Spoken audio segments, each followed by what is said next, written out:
Garlic peeler അഥവാ meet chopper എന്ന് പറയും. ഈ പ്രോഡക്റ്റ് നമ്മൾ റീസ്റ്റോക്ക് ചെയ്തിട്ടുണ്ട്. അപ്പൊ ഇതിന് നമ്മുടെ ഷോപ്പിലെ റേറ്റ് 2300 രൂപയാണ്. അപ്പൊ കഴിഞ്ഞ ദിവസം കുറെ പേര് എനിക്ക് മെസ്സേജ് ഒക്കെ അയച്ചിട്ടുണ്ട്. അതുപോലെ നമ്മുടെ വീഡിയോയ്ക്ക് കമന്റ്സ് ഒക്കെ വന്നിട്ടുണ്ടായിരുന്നു, വെളുത്തുള്ളി തോല് കളയുന്ന ഒന്ന് കാണിച്ചു തരുമെന്ന്. അപ്പൊ എല്ലാവർക്കും അതാണ് ആവശ്യം. അപ്പൊ ഞാൻ വിചാരിച്ചു ഇന്ന് പുതിയ സ്റ്റോക്ക് വന്നപ്പം അതും കൂടെ നിങ്ങളെ കാണിച്ചു തരാമെന്ന്. അപ്പൊ അതിനായിട്ട് ഞാൻ കുറെ വെളുത്തുള്ളി എടുത്ത് വെച്ചിട്ടുണ്ട് കേട്ടോ. ഇതിപ്പോ ഒരു 400 ഗ്രാം വെളുത്തുള്ളിയാണ് ഞാൻ വാങ്ങിച്ചിരിക്കുന്നത്. അപ്പൊ ആദ്യമേ ഞാൻ ഒരു കുടം വെളുത്തുള്ളി അതിനകത്ത് ഇട്ടൊന്ന് തോല് കളഞ്ഞു നോക്കി എങ്ങനെയുണ്ടെന്നുള്ളത്. കണ്ടോ?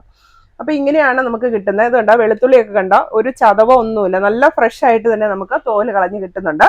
അപ്പൊ ഇനി നമുക്ക് ഇത്രയും വെളുത്തുള്ളി ഇട്ട് ഇതിനകത്തൊന്ന് ചെയ്ത് നോക്കാം. അപ്പൊ അതിനായിട്ട് ഞാൻ ഇങ്ങനെ അതിന്റെ മെയിൻ തോല് കളഞ്ഞിട്ടുണ്ട്. അതുപോലെ തന്നെ അതിന്റെ നടുക്ക് ഇങ്ങനെ ഒരു തണ്ട് പോലെ ഉണ്ടല്ലോ, ഇതൊക്കെ ഞാൻ കളഞ്ഞിട്ടുണ്ട്. ഈ സാധനം നമ്മൾ ഇടരുത്. അപ്പൊ നമുക്ക് ഈ വെളുത്തുള്ളി ഇങ്ങനെ എടുത്തിട്ട് വേണം നമ്മൾ ഇതിനകത്ത് ഇടാനായിട്ട്. ഇതാണ് വെളുത്തുള്ളിയുടെ തോല് കളയാനുള്ള ബ്ലേഡ്. അപ്പൊ അത് നമ്മൾ വെച്ചു. ഇനി ഇതിലേക്ക് നമുക്ക് ഈ വെളുത്തുള്ളി ഇട്ട് കൊടുക്കാം. അപ്പൊ ആദ്യമേ ഞാൻ കുറച്ച് ചെയ്തത് നമുക്ക് അങ്ങനെയും ചെയ്യാൻ പറ്റും. ഇനിയിപ്പോ ഞാൻ ഇത്രയും വെളുത്തുള്ളി ഇട്ട് കഴിയുമ്പോൾ പലർക്കും സംശയം തോന്നും, ഇത്ര ഇട്ടേ ഇത് ചെയ്യത്തുള്ളോ, നമുക്ക് കുറച്ചായിട്ടിട്ട് ചെയ്യാൻ പറ്റുമോ എന്നുള്ള. അപ്പൊ ഒരു കുടം വെളുത്തുള്ളി ആയിട്ട് നമുക്ക് ചെയ്യാൻ പറ്റുമേ. അതാണ് ഞാൻ ആദ്യമേ നിങ്ങളെ കാണിച്ചത്, അങ്ങനെ ചെയ്തെടുത്തതാണ്. അപ്പൊ ഇത് ഇനി നമ്മൾ ഈ ലിഡ് വെച്ച് അടയ്ക്കുക. അതിനുശേഷം ഈ മോട്ടർ ഇതിന്റെ മുകളിലേക്ക് ഫിക്സ് ചെയ്യുക. ഇനി ഇത്തേല് നമുക്ക് 2 സ്വിച്ച് ആണുള്ളത്, 1, 2 എന്ന് പറഞ്ഞിട്ട്. അത് അതിന്റെ സ്പീഡാണ് റെഗുലേറ്റ് ചെയ്യുന്നത്. അതുപോലെ തന്നെ ഈ സ്വിച്ച് നമുക്ക് ഓൺ ചെയ്ത് അവിടെ വെക്കാൻ പറ്റത്തില്ല, ജസ്റ്റ് പുഷ് സ്വിച്ച് ആണ്.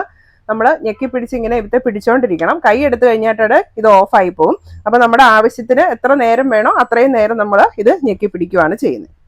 ആദ്യം നമുക്ക് ചെറിയ സ്പീഡ് നോക്കാം. ഇനി കൂടിയ സ്പീഡിലേക്ക് ഇടാം.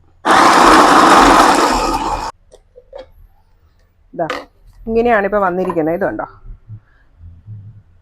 അപ്പൊ നമ്മള് വെളുത്തുള്ളി തോലൂടെ വന്നു കഴിഞ്ഞപ്പോഴത്തേക്കുമാണ് നമ്മളത് ഓണാക്കുമ്പോൾ ഒരുപാട് നിറഞ്ഞു വരുന്നത്. ഇനി ഇത് നമ്മൾ വെള്ളത്തിൽ വാഷ് ചെയ്തെടുത്തിട്ടുണ്ടെങ്കിൽ നന്നായിട്ട് ഈ തോല് നമുക്ക് പോയി കിട്ടും. നല്ല എളുപ്പമാണ് അല്ലേ? അപ്പൊ പ്രോഡക്റ്റ് വേണ്ടവര് ഒന്നുകിൽ ഡയറക്റ്റ് നമ്മുടെ ഷോപ്പിൽ വന്ന് പർച്ചേസ് ചെയ്യാം, അല്ലെങ്കിൽ സ്ക്രീനിൽ തന്നിരിക്കുന്ന വാട്സ്ആപ്പ് നമ്പറിലേക്ക് മെസ്സേജ് അയക്കുക. നമുക്ക് ഓൾ ഇന്ത്യ ഷിപ്പിംഗ് അവൈലബിൾ ആണ്.